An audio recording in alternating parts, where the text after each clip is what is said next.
This is like at 9:15 in the morning. Okay. And he goes, great call last night. Felt like we gave that one away. What a great atmosphere, which I want to get to in a second, which is why my friend is up here, Kyle. Oh, we got KC up. He said, two things I'd like to see you guys take a deep dive in. Now, keep in mind, this is the same guy that infuriates you, right?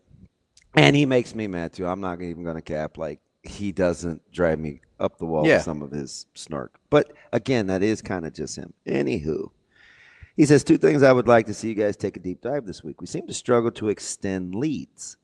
I don't know if it's complacency / coaching / PC or lack of focus, but we seem to play better down or tied.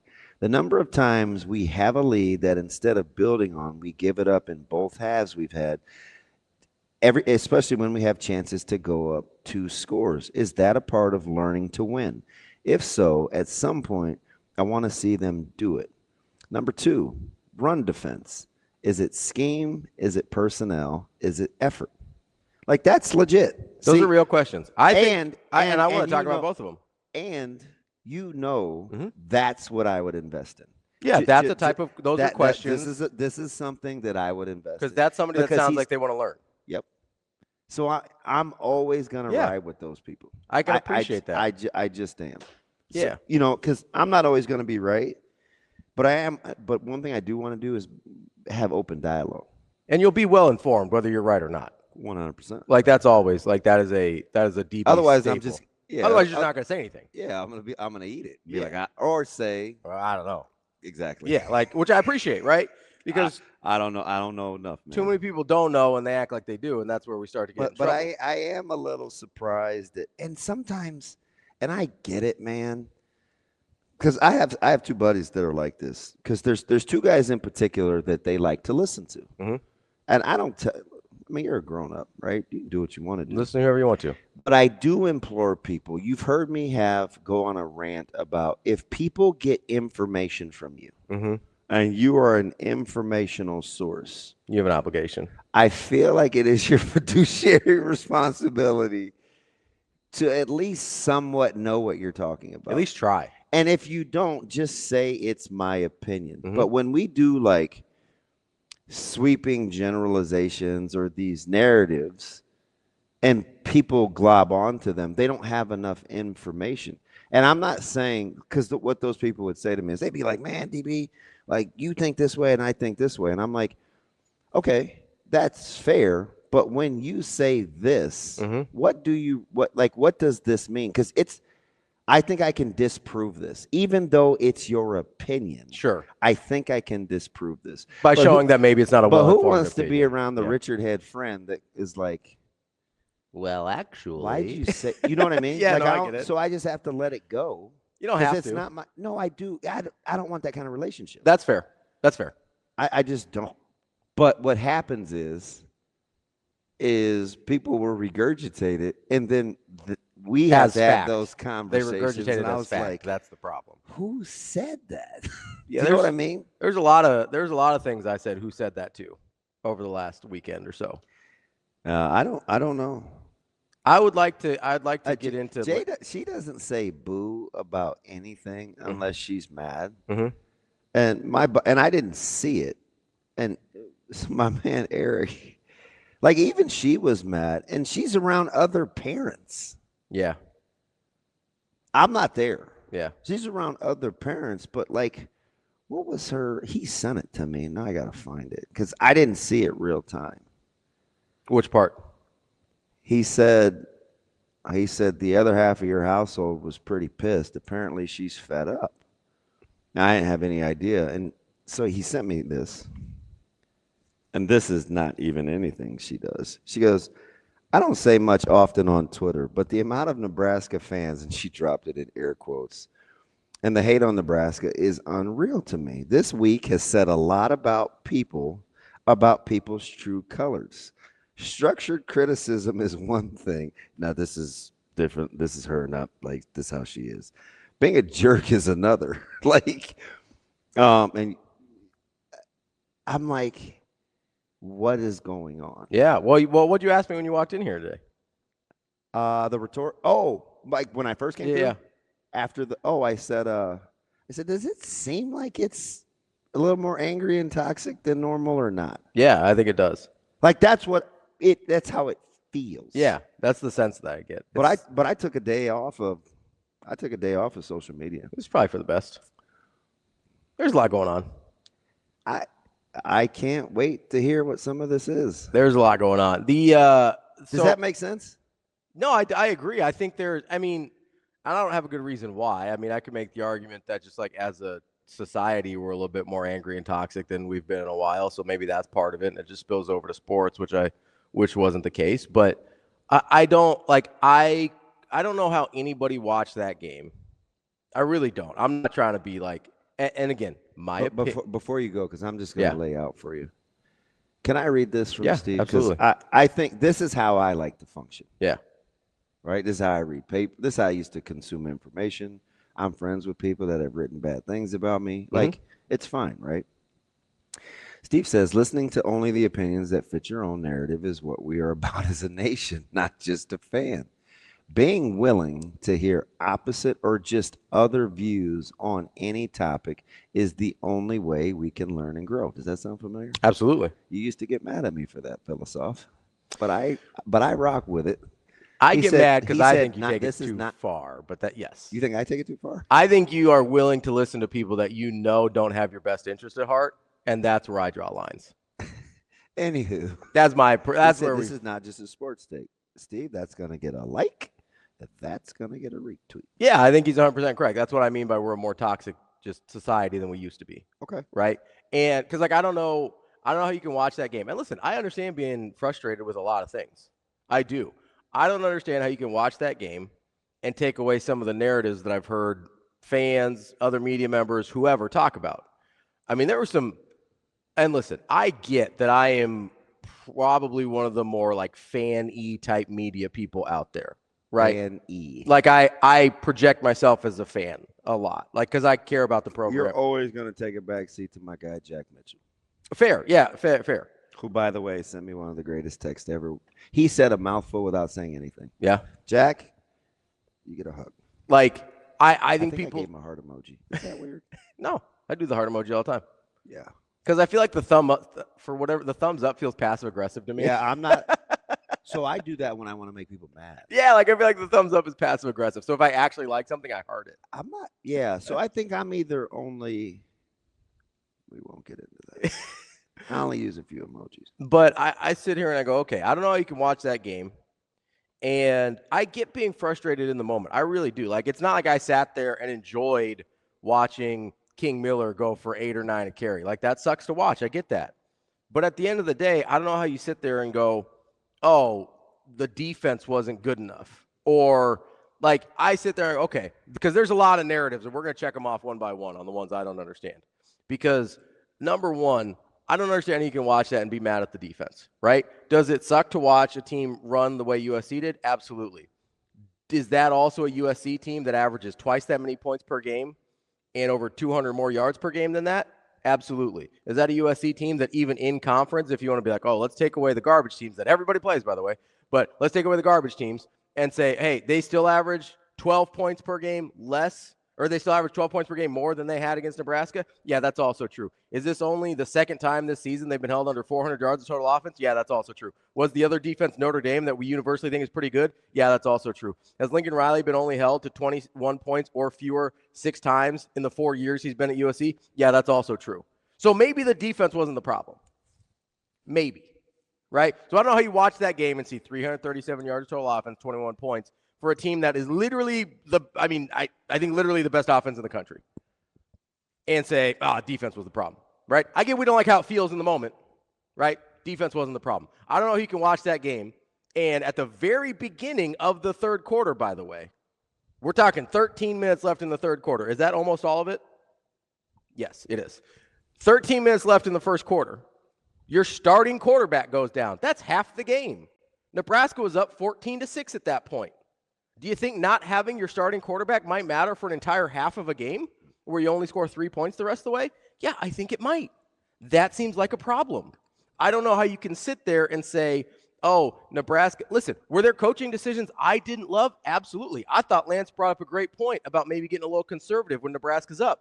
When Nebraska's up 7-0, they get the ball back after their second straight 3 and out. I don't know if you heard this, but the play DR got hurt. The negative folks in my DMs were mad at the play call.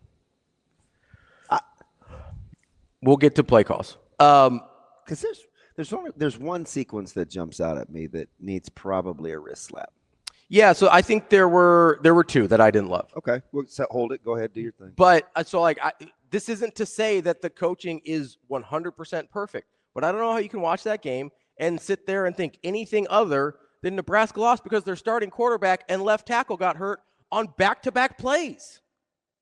It literally consecutive plays. I said the same series on Twitter. I was wrong. The sack ended one series. Pritchett got hurt on the very next play of the next series, which was 3 plays apart because of the Andrew Marshall interception. So, the Andrew Marshall interception was before that. But, it was literally 3 plays apart in real time. So they get hurt in back-to-back offensive plays with almost the entire second half left, and Nebraska is up at that point, 14-6, when Dylan Raiola goes down. I don't know how you watch that and say, oh, Nebraska got out-coached. Nebraska held Lincoln Riley, who we all week, genius, right? Offensive genius. Full stop. And I agree, by the way. I'm not saying he's not. Statistics backed you up or us up, or them or whomever. And now statistics back up that Nebraska did a good job game planning against that offense. 21 points, 337 yards, well below almost half of their averages on both of those. This was a very, very good defensive performance, even if we didn't like how it felt and looked in the moment. The results speak for themselves, right? Everybody tells me, oh, it's not about the metrics, whatever. It's about the points, idiot, right? Well, they scored half as many points as they normally do. So I don't know what to do with that if you think that's a bad coaching performance. Anyway, offensively, I don't know how you look at that and say, hey, they scored 14 points in the first half. Starting quarterback gets hurt as they're moving the ball, by the way, in the second half, and they're in USC territory when he gets, by the way, pretty dirty freaking tackle. Yeah, so that's a hip drop. That's illegal in the NFL. Go ahead, do your thing. Right? That's illegal in the NFL? How do I feel about those? Hate them. Fine. I'm not. I thought it was a dirty tackle. I get that it's not technically illegal in college football. That sucks, USC. That was crappy. Maybe he didn't do it on purpose. Sure felt like he tried to give a little piggyback ride on Dylan there and knock his legs out. Because I see your legs kick in between his. That doesn't feel like real accidental. I'm just saying. Whatever. Anyway, I don't know how you watch that game. And listen, I get the field goal sequence. Gets people mad about, hey, were they going for it? Were they not going for it? If they make the field goal, I know people don't like this. If they make the field goal, we're not talking about it, first of all. Even though it doesn't really change the results of the game, probably. But if they make the field goal, we're not talking about the indecision or whatever. And if you listen to the press conference, which I think most of you do, I thought the explanation made a lot of sense. They were never going to go for it. Which was real time. Yeah, it was immediately after. He says, hey, we were going for cadence. No, the press conference was real time. Right. So if you go and listen to the press conference, and Coach Rhule was asked about this. He says, hey, we were going for cadence, see if we could draw him off. Then we called the timeout, brought the kicker out. He's made a 53-yarder earlier this year. We thought he had 52 from that spot in his bag, so we gave him an opportunity to get points on the board. Same people that are upset when he said, hey, just take the points. He was trying to take the points. I understand that. I didn't have a problem with it. I get maybe we didn't like the mechanics of how it looked. I don't have a problem with that decision-making. If you would have been like, hey, I wish we would just go for it. Emmett's kind of eaten. Let's just try and get a yard. Okay, fair. I understand that. But at the end of the day, if Dylan Raiola doesn't get hurt, I 100% believe Nebraska wins that game. I zero doubt in my mind. I don't think there's any question. I'm trying to get past the tackle so I can grow up again. Sorry. It bothered me real time. It bothered me on rewatch. I talk about those tackles all the time, whether it involves Nebraska or it doesn't. I've had a couple meltdowns on this show where I'll tell you, even coaching our players at the high school level, we don't do that. I say stay off guys' backs. Like the one time that they'll see Coach Benning come unglued is when we tackle like that. So I don't want to do that. My heart breaks. Absolutely for Dylan. And I think, you know, was fortunate.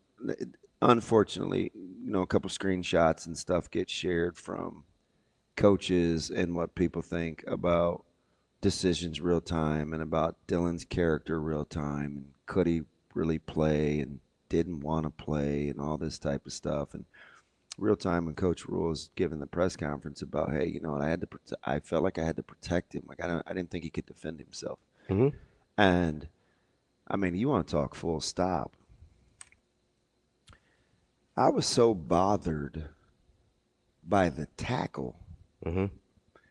that, and I wanted him to be okay because clearly his dad and I are close. Dylan and I were fine, Mm-hmm. but I talked to his dad way more. So if you're rocking with his dad, if I'm rocking with his family, then I'm rocking with the whole family. Mm-hmm. So, like, I'm beside myself and I'm trying to laugh it off. And we'll talk to her on Wednesday. But I want to tell you that directly affected something that didn't have anything to do with anything because of the emotions. Mm-hmm. So I'm wondering if he's okay, Yeah. right? And I hated the tackle. I didn't know if it was going to be head to head. I didn't like the excess part of the tackle, but I didn't want that to come across on the broadcast. So real time, I've got to eat it. Mm. And I look at the replay and I've got to eat it. So it's like, okay, like this is just real life what's going on in my brain. Be professional, be professional. Not only is that a family you love, that's a way to tackle in which like I got mad in the Cincinnati. Like I'm on record for not liking those Mm-hmm. tackles. And so Jess is trying to do her job and she can see better, she can hear better, she's there.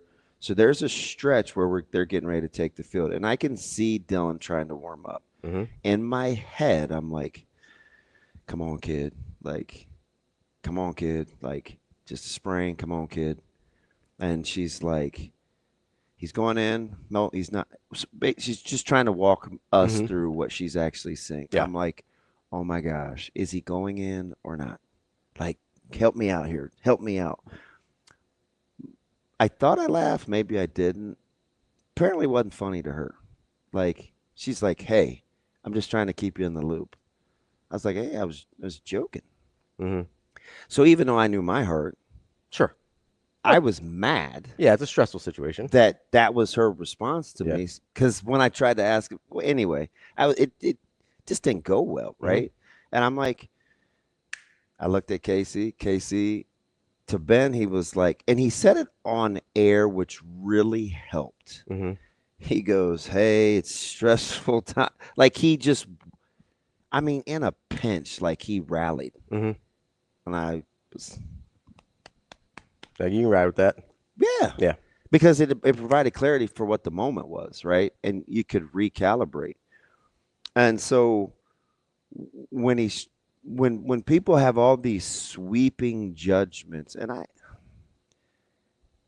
it's an emotional thing, right? Yeah. Fans, it's emotional. Media, it's emotional. Media was on edge this week. The backstories and where you eat and stuff. I mean, there was a lot of things going on other than the actual game. Yeah. It was an emotional week, like. But these guys came out ready to play, and so the atmosphere. I watched all day. I got there early. I didn't know when people were going to leave, so I left early. I sat in the media parking lot. I did a lot of the huddle stuff. I'm watching the fans. I backed in. I left the car running. I'm just chopping up Mm-hmm. the huddle stuff. I got one of the football games on, so was there a good hour and a half early just watching. Mm. I mean early. Yeah. Like I think I rolled in at 12, Oof. 12:15 Yeah. at the latest. And people were down there early. So, because I wanted to feel it, Mm-hmm. it kind of lets me know. I just let it wash over me, right? Mm-hmm. So I'm just thinking to myself, oh, they're in black, they're in black, they're in black. Oh, the band's in black. The pep band's warming up behind me. This family parked next to me from Sioux Falls. They were traveling. I don't know how they got in the lot, but I mean, shout out to them. And so I'm like, all right. Then you're down on the field, and it's early, and Jess and I are doing our hit, and I'm like, okay, like Even B Mac was like, God, you could this feels different. Mm-hmm. And we walked in. You have to ask Jess on Wednesday what time we do the hits, but they're early. Yeah. They got to be a couple hours, I think. You think I Beforehand? would know? Maybe an hour and a half. Let's say an hour and a half. Because what time do the gates actually open? Is it 90 an hour minutes. and a half? Yeah, 90 minutes. Student section was full. Yeah, immediately. So I'm getting ready to do the hit, and Yeah. I looked at Jess and I go, "Is this like this is ridiculous?" And the whole thing was black. Mm-hmm. It looked incredible. So in my head, all I could think about was, man, the fan base they answered the 100%. Absolutely, they did. I didn't get in depth on what the theme for the week was, but it was bigger than just a blackout for those guys. Mm-hmm. As a team and a coaching staff, which I felt like was cool, and the energy was electric. So I asked KC, because we just lay out and we just let him do his thing for the tunnel walk, and we go to break right after they do the coin toss. I mean, he had T. Fraze out there, he had Aaron Taylor out there. I mean, these aren't guys that just normally are out there and like hanging around. Yeah. Right. So there's a certain level of appreciation for a guy that's kind of bringing guys together too. Mm-hmm. Right. With Coach Rhule. So there's that part of it too. So I'm kind of emotional. I just saw Aaron, he stood with me at the memorial service. I obviously think a lot of Aaron Taylor. I obviously think a lot of T. Fraze. So I'm like, this is pretty cool. So I looked at Casey. I just wanted confirmation about, my emotions. And is this just me being a baby, a Pisces, an alum? Everything I tell myself to be self-deprecating, right? Sure. And he sat back in his chair and he goes, this is amazing. This is so cool. I can't believe they pulled this off. Mm-hmm. And he sits back and he just let it wash.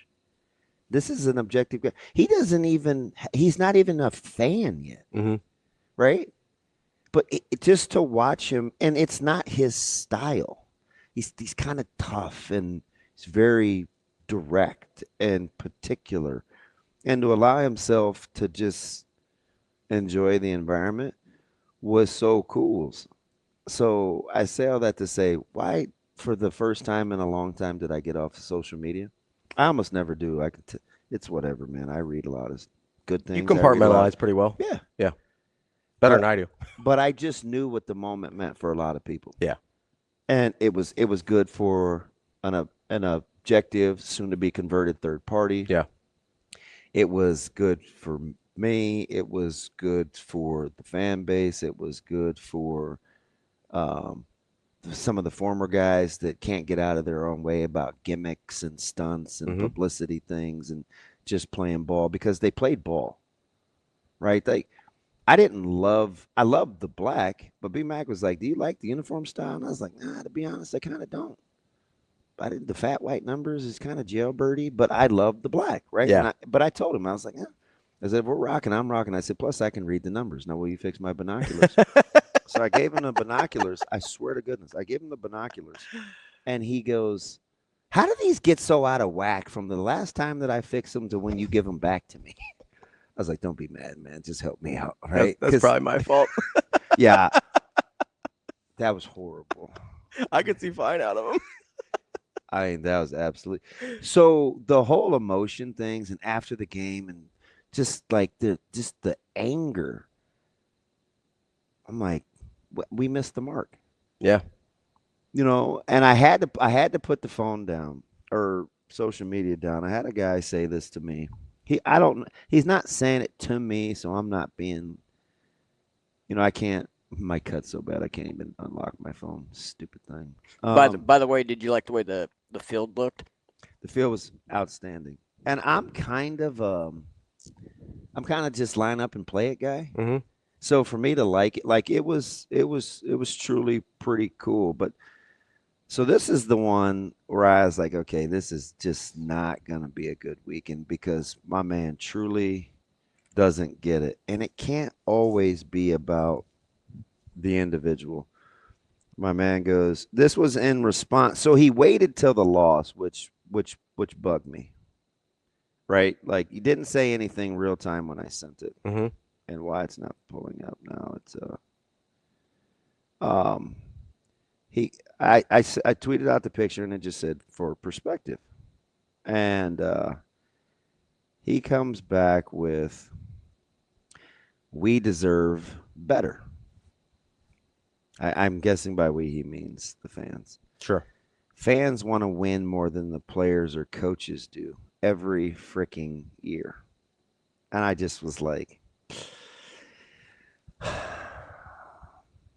I can't, I don't, he may want us to win really, really, really, really, really, really, really, really, really bad. Sure. So I didn't want to get it. And you're going to be like, oh, give him the benefit of the doubt. Yeah, maybe he does. Maybe he does want them to win at a high elite level that I can't comprehend. Sure. So I let it go because the general sweeping statement, as if to infer that those guys don't want to win or they don't spend time away from, like, this isn't gonna work. Like, I know where I'm bad, Mm-hmm. so instead of And that was going to go bad. so instead of just trying to fight it, shut her down. Can I guess I don't understand unless you just So I think it's different, okay. right? Because this is a great example of if we don't educate ourselves enough about the actual football of it, sometimes we have. Les is mad at Nortec. What is Nortec doing? Les doesn't get mad at anybody. Nortec is claiming that Nortec and Captain are both claiming that it wasn't a dirty tackle on Dylan. Oh, okay. So they're just out doing their own thing, which is fine. I'm cool. All right, sorry. Anyway, so I think there's a couple things here. Number one, it goes back to the trying to educate yourself on football thing we talked about earlier, where if you're not equipped with the information to look and see what's happening and say, hey, there are some logistical, schematic, execution, whatever reasons on the football field that they're not winning, then you have to go things like effort and care and whatever else, right? That's the only option you're left with. Otherwise, you just have to say, or you say things like, well, we just have enough talent or whatever, right? You go to the things that you can kind of point to that aren't too football-y, right? And listen, I've done the same thing. I'm trying to equip myself with as much information as I can. So that's the first thing. The second thing is, I think the way fans care and the way players and coaches care are different. Fans are very emotional. We think because we are more emotional, we care more. That's not true, right? Care shows up in different ways. I would argue these players and coaches are playing for their livelihoods. Most of us as fans, us a little bit, but most of us as fans do not have our livelihoods depend on how the football team does. Players and coaches absolutely do. And I have a hard time imagining they care less when their livelihood is on the line. I have a hard time imagining they care less when they basically devote a full-time, not basically, literally devote a full-time job to trying to win football games, right? So I have a hard time imagining they care less. I can imagine they're less emotional, and I think that's what we see. Sometimes we see less emotion. We assume people care less. That's not a one-to-one comparison. We have different jobs in this scenario. Our job allows us to be a little bit more emotional. I say our as fans, not as media members. Our job as fans allows us to be a little bit more emotional. As players and coaches, you can't really afford that. You can't afford to be swayed by your emotions that way. Otherwise, you will never get across the finish line. You will never get the things done you're trying to get done. So I can get how it feels like maybe they don't care as much because we don't see the emotion the same way. But I would argue, like, there is so much channeled emotion that just looks different than what our emotions look like that we just don't see it. I mean, I don't think Coach Rhule's freaking out at Turner Corcoran getting pushed and not getting a unsportsmanlike conduct penalty on it because he doesn't care, because he's not emotional in that moment about what's going on. Like, he seemed like he cared a lot there. And you could point to a million things throughout the game. I had people saying he was too mad during the game and too much focusing on the referees and not enough on coaching. And that's why the game management was supposedly so poor. It can't be both, right? It can't be both. I think it just looks different than what we're comfortable with for what caring should look like. Yeah, I think the key for these guys, I said it to a lot of the players at the at the complex, and it's going to be huge when you go to Pasadena. Mhm. Is these guys got to figure out, and a lot of it is what you're talking about, but just in a different form. Sometimes you got to be able to function at an optimum level. Mhm. I said optimum, not because it's relative to what you think you can give. So if you don't feel great, give it all. Mhm. If emotionally you're a little, give it all. Mhm. What's your 70%? I say it all the time because not everybody feels great all the time. So, but what we do is because we don't feel great, we don't give any. Yeah, can you give 100% of your 70%? Whatever you got, give it to me. Right? I mean, just try it. Yeah. Just try it. Like when you don't feel good, whether it's emotional or physically, and it derails you to the end, just try giving what you have as opposed to shutting it down. Yeah. We do it all the time. Problem is when you're competing and you get tallies, you can get L's, Yeah. you can get W's. So when you're learning how to win or stay on the gas or not ride the EKG of emotions, and this isn't just a Nebraska thing, this is a sports thing. There's a winning on the road versus at home versus down versus all these things matter, but at the end of the day, or variables, but at the end of the day is what's my 70% like? What's my 75% like? Sometimes you get out of the bed and you don't feel good, and it's like, man, today's going to be such and such a day, and you resign yourself to it, as opposed to, man, I don't feel good, but I'm gonna give it what I got. Buckle down. I'm gonna give it what I got. Yeah. Like the more you can do that in competitions, the better chance you're gonna have at survival, and it's not just physical. I would argue that it's more emotional because that's where you see it rear its ugly head. I mean, even some of the idiocy that we hear in the stream, it's like it's based on emotion. It's not. I would say it almost all is. It's not really fact based. Absolutely. So, like at that point, because we feel a certain way, we're going to act a certain way.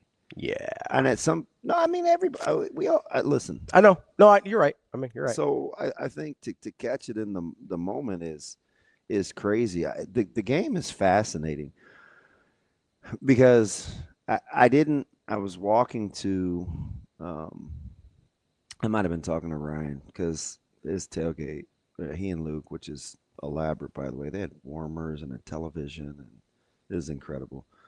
But I said, the weird thing about this game is if you would have just laid these stats out to me and told me the score, I'd tell you 85% of the time Nebraska wins. I would agree. Do you know why I kept asking the various questions about would it be about Y PCs or yards per carry, total yards, or commitment to rushing, or who did I think would run the ball more? Because I never thought this was going to be some shootout. Sure, yeah, never. Even when people would use the term shootout, I would say, okay, hey. What does that mean? Let's define what a shootout. But I'm not going to tell people how to think. But just tell me what you're thinking. I I just want to know, so when we go back and we talk about this later, what you thought. I'm not trying to pin anybody in, but I also don't want the goalpost moved either. Yeah. Right? Because this was the type of game Nebraska had to play defensively. I don't care what anybody says. This was the type of game. Now, you don't want to no one wants to give up. What did they get? 201 yards rushing. Yards per carry. I believe it ended up at 5.9. But you had the 5.3 yards per carry. Can I just say this? 202, 5.3. Nortec, I'm gonna rock with you and give you the benefit of the doubt. I have since you've been in here, and we only probably agree about 50% of the time, which is okay. But I just want to ask the question. Let's say the two guys did miss the block. Let's say 7 guys did miss the block that injured a player. and I'm not hung up on the injury. Like, it was 3 minutes of what I said, and I'm not hung up on a dirty tackle, but the continual beating of this to assess accountability, like, well, it's their fault, it's their fault, it's their fault. Are we a guy, Nortak, that excuses poor behavior because of what somebody did to them? It's just an easy yes or no question. Do we excuse poor behavior because of how somebody made them feel? Like, if you made me feel a certain way and I went out and did something that I shouldn't have done, is it your fault? I'm just checking. We can get back to that later. I'm sorry, you were going where? Guys miss blocks all the time in lots of sports, and it's like you see guys get undercut in hoops, or guys get hit in the head with a pitch, and it's almost like we don't say, oh, you just got out of the way, right? It's just weird what we want to gravitate towards, but we want to assess blame on missed blocks and not accountability for the action. And I'm pretty consistent with that, right? Because I 100%. Whether it's the College Football Playoff Committee, and I hammer you about just because it always has, we always say, oh, the second guy always gets caught. Well, sometimes you got to catch the first guy. Stop resting in the fact that we always catch the second guy. Sometimes you just got to get the first guy. Or sometimes you don't catch either. So, and I mean, listen, when you're up, there's some real salient points I think Nebraska has to address. Now, maybe they may not present themselves for the rest of the season, and maybe they will. The playing with two scores, the mentality it takes from a sequential play calling standpoint, the fool's gold, taking what I see versus what I need to do. There's lots in games like this, but if you would have told me, I don't know if you'd have given me 200 yards, but if you'd have given me 20 first downs apiece and 200 yards, I'd tell you that Nebraska won. Yeah, I mean, if we just ran down it, you know what I mean? And this isn't revision. Like, I've done this long enough to know I'm not going to go back and say what I didn't say. There was a reason I think we talked about, at least I did, the style of play, what would the headlines be, and the yards per versus total yards. I watched this run offense. It is amazing. Yeah, it's really hard to defend. The concept is amazing.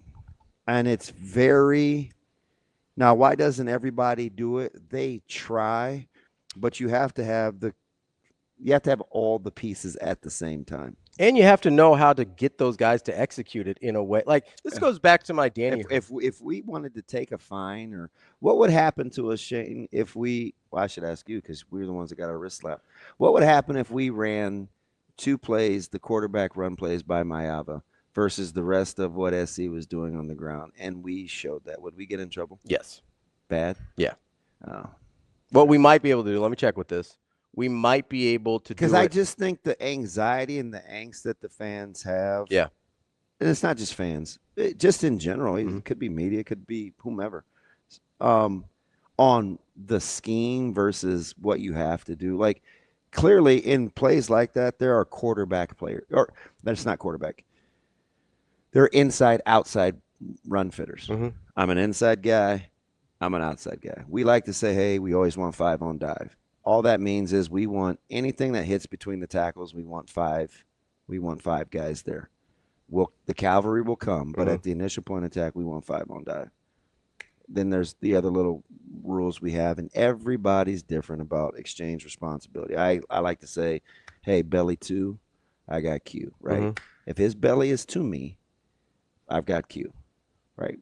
2 times we see a double fit where I'm just off your hip, but I'm not leveraged enough. That was Shavers on the touchdown run. Even though Petshot gets down to dive, he's a dive player. So that was his job there. Yeah. Okay. I think Petshot is supposed to get down to dive. I think Shavers inserts and takes the next outside run fit. So he didn't get outside far enough. Well, he just hesitated. Okay. He peeked inside because I think he thought that's where the ball went. Gotcha. So it's just fundamental. Yeah. Right. And It just is what it is, right? It's not any different than if I say 9. I think if he had it to do over again. Now, maybe Petchak is supposed to slow play, but I think he's an inside run fitter because he gives them 5. I think Shavers fits off of Petchak. I think alley running safety fits off of Shavers. Mm-hmm. That's how I think if you draw it up. Yeah. Now, the long run, Nebraska had 5. But what happens is it's very similar where you have one extra guy that gets down to dive that is responsible for Q. Yeah. Those are why those plays work. But they had been gapping you to death on the counter. Yeah. They hadn't really ran the ball. No. All game. I mean, that's just why football matters, right? And those plays amassed for what, 40 of the running yards? 40 of his 60, yeah. Or 58, whatever he ended up with. That's a lot. Yeah. Especially in totality of the 200. And especially right? That's 20% of the play. That's 20% of the yards. Yeah. Like those that matters. That matters. Yeah, a lot. Like when you're actually when you go back and you watch the film versus just looking at the stats, it matters. I've got a question for you. In